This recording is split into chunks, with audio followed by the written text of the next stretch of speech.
ધોરણ 6 વિષય ગણિત. હવે આપણે સ્વાધ્યાય 3.1 પૂર્ણ કર્યું. હવે આપણે સ્વાધ્યાય 3.2 ચાલુ કરતા પહેલાં થોડીક થિયરી શીખી લઈએ. નવા પેજ ઉપર થિયરી લખવાની છે, પછી નવા પેજ ઉપર સ્વાધ્યાય 3.2 ચાલુ કરવાનું છે. બરાબર છે? તો પહેલી થિયરીમાં પહેલો જ પ્રશ્ન છે કે અવિભાજ્ય સંખ્યા. અવિભાજ્ય સંખ્યા કોને કહેવાય? તો હમણાં આપણે 3.1ના જે દાખલા કર્યા અવયવ અવયવના, મેં એમાં કીધું હતું કે જે સંખ્યાના ભાગ પાડી શકાય નહીં તેને શું કહેવાય? અવિભાજ્ય સંખ્યા કહેવાય. બરાબર છે? તો હવે અહીંયા આપણે વ્યાખ્યાની રીતે લખીએ. તો વ્યાખ્યાની રીતે લખીએ કે જે સંખ્યાને એક અને તે સંખ્યા પોતે એમ માત્ર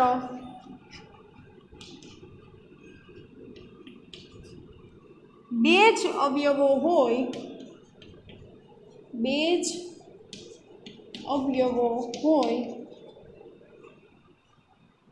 તે સંખ્યાને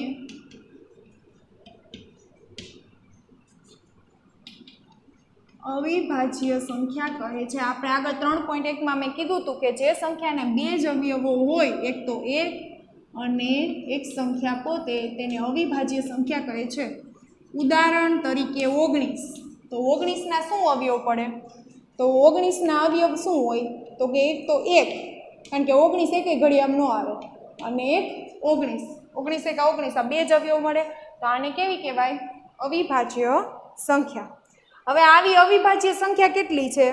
તો અહીંયા લખું છું. એક તો બે અવિભાજ્ય, બેના ભાગ ન પડે, બે એકા બે એક જ થાય. પછી 3, પછી 5, 7, 9 નહીં આવે, કારણ કે 3 તેરી 9. પછી આવે 11, 13, 17, 19. આ બધી કેવી છે? અવિભાજ્ય સંખ્યા છે. બરાબર? આના હંમેશા બે જ ભાગ પડે, એક તો એક અને એક સંખ્યા પોતે. બીજું છે વિભાજ્ય સંખ્યા. તો વિભાજ્ય સંખ્યાની વ્યાખ્યા શું છે? તો કે સંખ્યાના બે કરતાં વધારે અવયવ મળે ને એને વિભાજ્ય સંખ્યા કહેવાય. તો આપણે વ્યાખ્યાની રીતે લખીએ, જે સંખ્યાને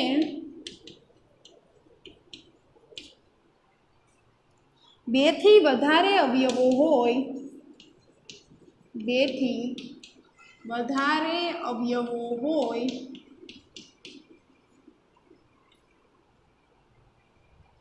તે સંખ્યાને વિભાજ્ય સંખ્યા કહે છે. તે સંખ્યાને વિભાજ્ય સંખ્યા કહે છે. અવિભાજ્ય શું હોય? કે બે જ અવયવ હોય, એક તો એક અને એક સંખ્યા પોતે. પણ જે સંખ્યાને બેથી વધારે અવયવ હોય ને તેને વિભાજ્ય સંખ્યા. એટલે આના સિવાયની જે બધી સંખ્યા આવે ને વિભાજ્ય સંખ્યા કહેવાય. તેમાં પહેલી સંખ્યા આવે 4, પછી 6, 8. આ બધી કેવી છે? વિભાજ્ય સંખ્યા. એવું ન હોય કે બેકી સંખ્યા જ વિભાજ્ય હોય, એકી સંખ્યા પણ વિભાજ્ય હોય. બરાબર છે? તો દાખલા તરીકે 4, 6, 8, 10, 12, પછી 14, પછી જો 15 એકી સંખ્યા છે તોય વિભાજ્ય છે, કારણ કે 15 એકા 15, 5 તેરી 15, 4 અવયવ પડે. બરાબર? પછી 16. આ બધી કેવી છે? વિભાજ્ય સંખ્યા. એના પછી છે ત્રીજો પોઈન્ટ કે 2 છે ને એ સૌથી નાની અવિભાજ્ય સંખ્યા છે. 2 સૌથી નાની અવિભાજ્ય સંખ્યા છે. અને સૌથી નાની આ તમને MCQ ખાલી જગ્યામાં આવી શકે કે સૌથી નાની અવિભાજ્ય સંખ્યા કઈ? તો કે 2. જો અહીં અવિભાજ્ય સંખ્યામાં શરૂઆત ક્યાંથી થાય? 2. અને સૌથી નાની વિભાજ્ય સંખ્યા છે 4. 4 સૌથી નાની વિભાજ્ય સંખ્યા છે. તો એક કેમ આવે? તો કે એક અવિભાજ્ય પણ નથી અને વિભાજ્ય પણ નથી. તમને કોઈ પૂછે કે કઈ સંખ્યા અવિભાજ્ય કે વિભાજ્ય નથી, તો કે 1. તો તો એકને કેવી સંખ્યા કહેવાય? વિશિષ્ટ સંખ્યા. એક વિશિષ્ટ સંખ્યા છે. એક વિશિષ્ટ સંખ્યા છે. બરાબર. હવે બેકી સંખ્યા ને એકી સંખ્યા તો એ તો બધાને આવડે છે. જેને 2 વડે નિશેષ ભાગી શકાય તેને બેકી સંખ્યા કહેવાય, અને જેને 2 વડે નિશેષ ભાગી ન શકાય તેને બેકી સંખ્યા કહેવાય. આ વસ્તુ આપણે નાનપણમાં શીખી ગયા. પણ એક વસ્તુ શીખવા જેવી કે બેકી સંખ્યામાં સૌથી નાની બેકી સંખ્યા કઈ? તો કે 2. 2 શું છે? સૌથી નાની બેકી સંખ્યા છે. તો સૌથી નાની એકી સંખ્યા કઈ કહેવાય? તો કે 1. 1 સૌથી નાની એકી સંખ્યા છે. બરાબર. ચલો આટલા આપણા થિયરીના પોઈન્ટ છે. પહેલો પોઈન્ટ હતો અવિભાજ્ય સંખ્યા, તો કે જેને એક અને સંખ્યા પોતે 2 જ અવયવ હોય એને અવિભાજ્ય સંખ્યા કહેવાય. વિભાજ્ય તો કે જેને 2 થી વધારે અવયવ હોય એને વિભાજ્ય કહેવાય. પછી 2 સૌથી નાની અવિભાજ્ય સંખ્યા છે, 4 સૌથી નાની વિભાજ્ય સંખ્યા છે, 1 વિશિષ્ટ સંખ્યા છે, પછી 2 સૌથી નાની બેકી સંખ્યા અને 1 સૌથી નાની એકી સંખ્યા છે. બરાબર. હવે આપણે આગળ સ્વાધ્યાય 3.2 જોઈએ. ચલો સ્વાધ્યાય 3.2. તો સ્વાધ્યાય 3.2 નો પહેલો પ્રશ્ન છે કે કોઈ પણ 2, એમાં એ આપેલું છે કે એકી સંખ્યાઓનો સરવાળો શું મળે અને બેકી સંખ્યાઓનો સરવાળો શું મળે. એટલે કે તમે કોઈ પણ 2 એકી સંખ્યાનો સરવાળો કરો તો જવાબ શું મળે, અને તમે કોઈ પણ 2 બેકી સંખ્યાનો સરવાળો કરો તો જવાબ શું મળે. બરાબર છે. તો પહેલા આપણે કોઈ પણ 2 એકી સંખ્યાનો સરવાળો કરી.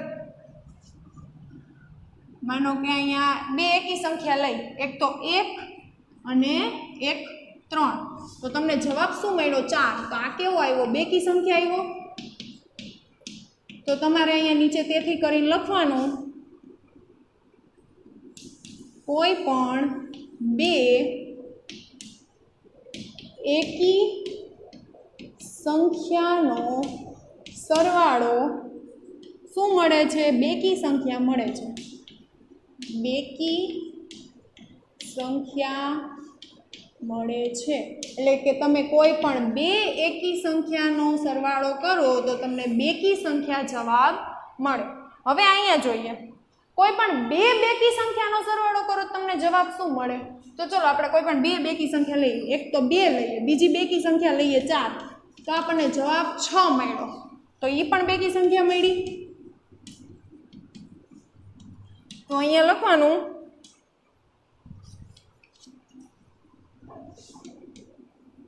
2 બેકી સંખ્યાનો સરવાળો બેકી સંખ્યા જ મળે. સરવાળો બેકી સંખ્યા મળે. એટલે કે તમે બેકી સંખ્યાનો સરવાળો કરો ને તોય તમને એનો જવાબ બેકી સંખ્યા જ મળે, અને તમે એકી સંખ્યાનો સરવાળો કરો ને તો પણ તમને એનો જવાબ બેકી સંખ્યા જ મળે. પ્રશ્ન 2 જોઈએ. પ્રશ્ન નંબર 2, નીચે જણાવેલા વાક્યો સાચા છે કે ખોટા તે જણાવવાના છે. તો તમને એનું એ આપ્યું છે. એ શું છે કે 3 એકી સંખ્યાનો સરવાળો બેકી સંખ્યા છે. હવે તમને પહેલું વાક્ય આપ્યું છે કે તમે 3 એકી સંખ્યાનો સરવાળો બેકી સંખ્યા મળે. તમને એવું પહેલું વાક્ય આપ્યું છે કે તમે 3 એકી સંખ્યાનો સરવાળો કરો ને તો તમને બેકી સંખ્યા મળે છે. તો ચલો આપણે 3 એકી સંખ્યાનો સરવાળો કરીએ. એક તો લઈએ 5, એકી સંખ્યા જ લેવાની, બીજી 7 અને 9, આ ત્રણેય એકી સંખ્યા છે. ચલો આનો સરવાળો કરો. 5 ને 7 12, 12 ને 9 21 જવાબ મળ્યો. તો આ કેવી સંખ્યા કહેવાય? આ કહેવાય એકી સંખ્યા કહેવાય. તો તમને જવાબ બેકી સંખ્યા મળતો નથી. તો આ વિધાન કેવું છે? ખોટું વિધાન છે. બરાબર કે તમે 3 એકી સંખ્યાનો સરવાળોનો જવાબ તમને બેકી સંખ્યા મળે. તો અહીંયા તમારે જવાબ આવશે 4 2. બરાબર. ચલો બીજું છે બે એકી સંખ્યા અને એક બેકી સંખ્યાનો સરવાળો બેકી સંખ્યા મળે. બે એકી સંખ્યા અને એક બેકી સંખ્યાનો સરવાળો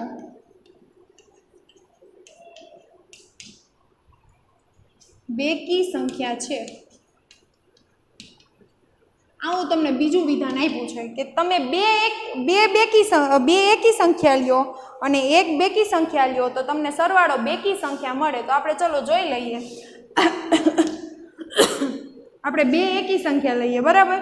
માનો કે 3 અને 5 આ મેં બે એકી સંખ્યા લીધી અને એક બેકી સંખ્યા લઉં, માનો કે 4. તો 3 ને 5 8, 8 ને 4 12. તો તમને જવાબ કેવો મળ્યો? બેકી સંખ્યા મળ્યો. એનો મતલબ કે આ વિધાન શું છે? સાચું છે. તો અહીંયા જવાબ કરીને નીચે લખવાનું સાચું.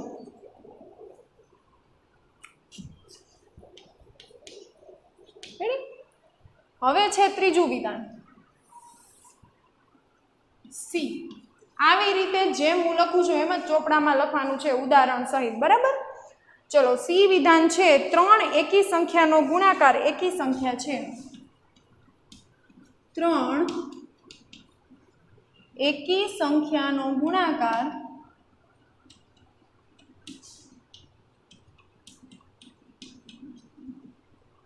એકી સંખ્યા છે.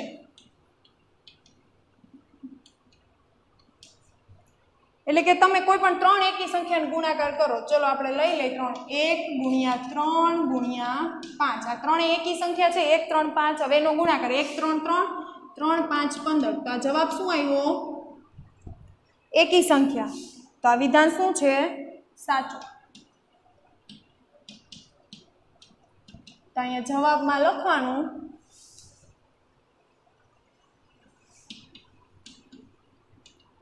સાચું. હવે જોઈએ ડી. ડી વિધાન શું છે? જો બેકી સંખ્યાને 2 વડે ભાગવામાં આવે તો ભાગાકાર હંમેશા એકી સંખ્યા હોય છે. ચલો, જો બેકી સંખ્યાને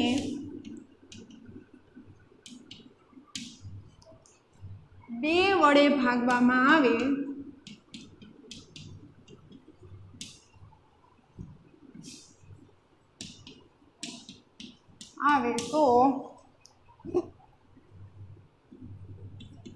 તો ભાગાકાર હંમેશા એકી સંખ્યા હોય છે. એકી સંખ્યા હોય છે. ચલો તો આપણે એક ઉદાહરણ લઈ લઈએ. માનો કે બેકી સંખ્યાને એટલે એક બેકી સંખ્યા લઈએ 4. એને 2 વડે ભાગવામાં આવે તો 4 ને 2 વડે ભાગો તો જવાબ આવે 2.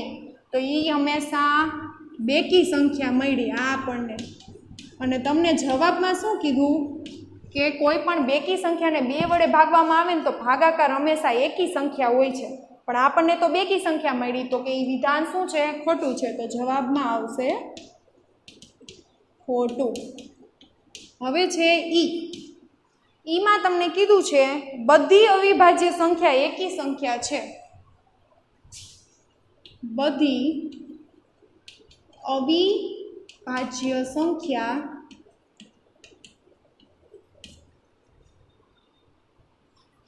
એકી સંખ્યા છે. તો આ વિધાન ખોટું છે.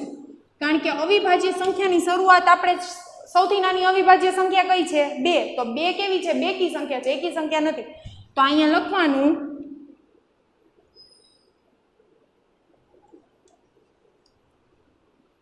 2 એ અવિભાજ્ય સંખ્યા છે. અવિભાજ્ય સંખ્યા છે અને બેકી સંખ્યા છે, બરાબર. અને બેકી સંખ્યા છે. તો કે એનો મતલબ આ જવાબ શું છે? ખોટો છે. કે કોઈ પણ અવિભાજ્ય સંખ્યા એકી સંખ્યા ન હોય, બેકી સંખ્યા પણ અવિભાજ્ય સંખ્યા હોય. હવે આપણે એફ વિધાન જોઈએ.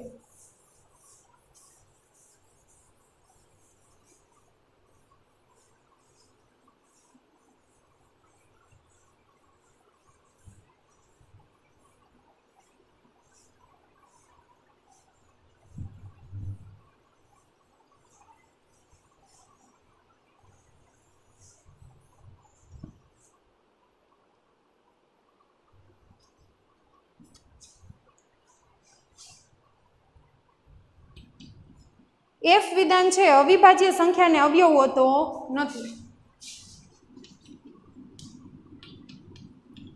અવિભાજ્ય સંખ્યાને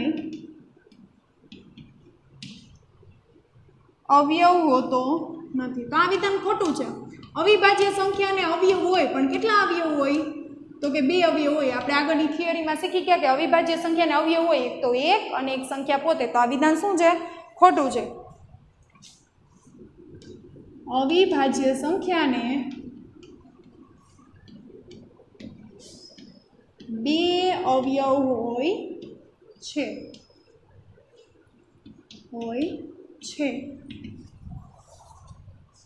સંખ્યાને 2 અવયવ હોય છે. તો આ જવાબ શું છે? ખોટું. એફ પછી જી. 2 અવિભાજ્ય સંખ્યાનો સરવાળો હંમેશા બેકી સંખ્યા છે. 2 અવિભાજ્ય કીધી છે, જોઈજો, એકી સંખ્યા નથી કીધી. 2 અવિભાજ્ય સંખ્યાનો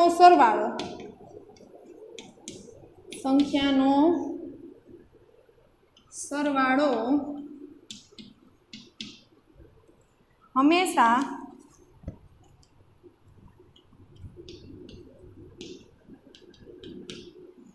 બેકી સંખ્યા છે. એટલે તમારે કોઈ પણ 2 અવિભાજ્ય સંખ્યા લેવાની છે અને એનો સરવાળો કરવાનો, એ એકી સંખ્યા છે કે બેકી સંખ્યા જોવાનું. તો ચલો આપણે જોઈએ. એક તો 2 છે અવિભાજ્ય સંખ્યા, બીજી અવિભાજ્ય સંખ્યા છે 3. તો આ 2 અને 3 આ 2 અવિભાજ્ય જ છે. હવે આનો તમે સરવાળો કરો જી, તો 2 ને 3 5. તો આ તો એકી સંખ્યા આવી. તો એનો મતલબ કે એ વિધાન શું છે? ખોટું છે. કે 2 અવિભાજ્ય સંખ્યાનો સરવાળો છે ને એકી સંખ્યા હોય. તો આ વિધાન શું છે? જવાબ ખોટું.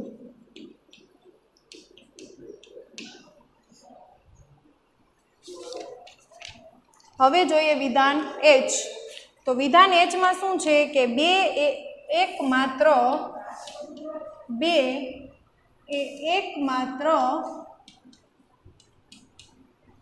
બેકી અવિભાજ્ય સંખ્યા છે.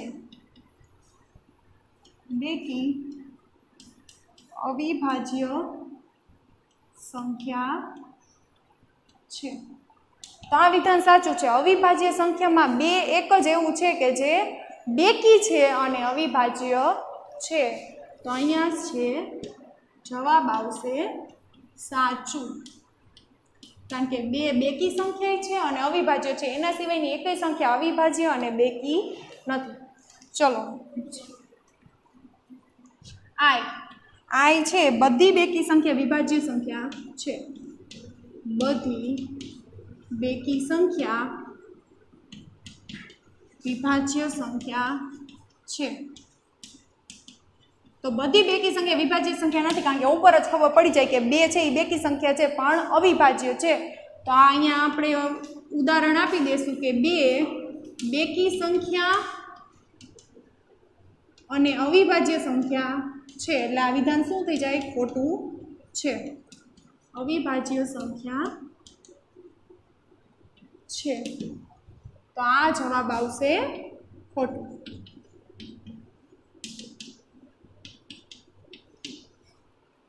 એના પછી છે જે 2 બેકી સંખ્યાઓનો ગુણાકાર હંમેશા બેકી સંખ્યા હોય છે. 2 બેકી સંખ્યાઓનો ગુણાકાર હંમેશા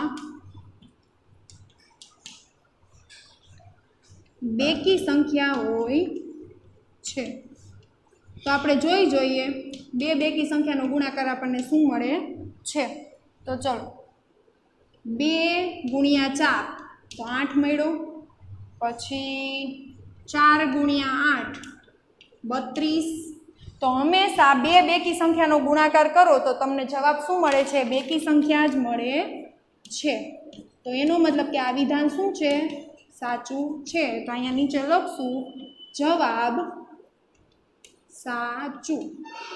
તો અહીંયા તમારો પ્રશ્ન નંબર 2 પૂર્ણ થાય છે.